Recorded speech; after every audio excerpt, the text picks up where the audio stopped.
Apat na ang patay sa gumuhong gusali sa Angeles City, Pampanga. 16 pa ang patuloy na hinahanap. Iniimbestigahan ngayon ang impormasyong hindi lang pala siyam na palapag ang gumuhong gusali. Narito po ang report ni Gary De Leon.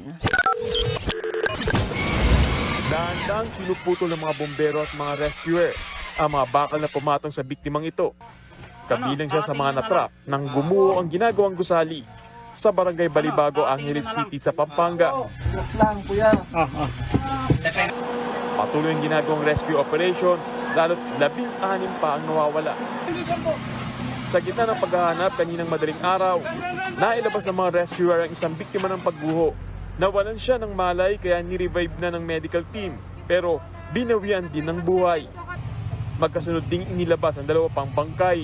Ang isa sa bandang labasan lang na bumagsak ng gusali nakuha. Sa ngayon, 4 na inaita lang nasawi sa trahedya. Kabilang ang Malaysia National na nadamay lang ng matama ng katabing hotel kung saan siya nanunuluyan.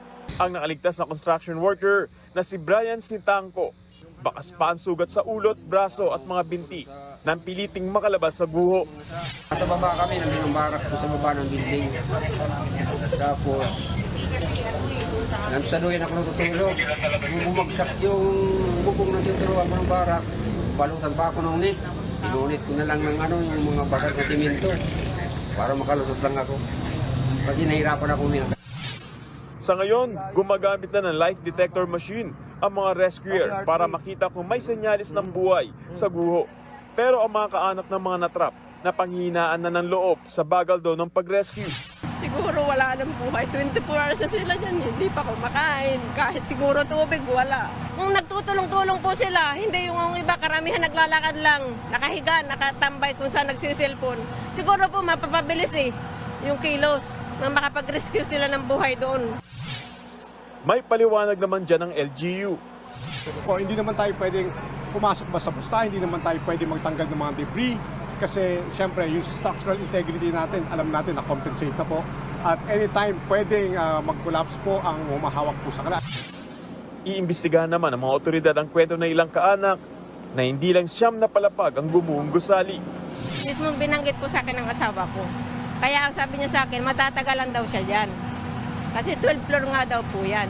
Ang ginagawa niya daw ngayon, nasa 9 floor na daw po siya. Yun po sa design nila, sa yung chinek po namin, no? Kasi ang permit po nila lumabas siya 2023. Wala naman po nakasaad na swimming pool. Eksklusibong ipinakita sa News 5 ng mga tauhan ng Dole Region 3 ang mga litratong ito ng gusali nakuha noong September 2025. Sa surprise inspection pa lang na ito, napansin na ng Dole na maraming trabahador ang walang safety gear at nakitaan din ng iba pang paglabag. We can say during that time na talagang there is poor working condition. Yung aming nakita talaga is sa plain view plain view. Nakita ng aming mga labor inspectors na yung work na ginagawa doon at yung working condition medyo hindi safe. Agad kinurdon at nagpatupad naman ng work stoppage ang Dole. Matapos maipasara, tumupad naman daw sa requirement ang may-ari at nagbayad din ng multang 100,000 piso. Binayaran din ang lahat na naapektuhan ng pagtigil ng trabaho. Kaya muling natuloy ang construction noong October 2025. Hanggang sa gumuho na nga ito noong weekend.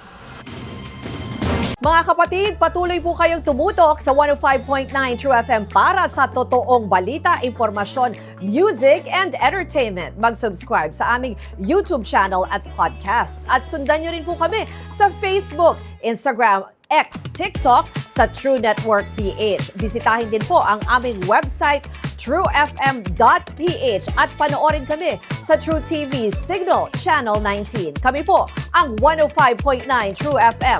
Laging true sa'yo, kapatid.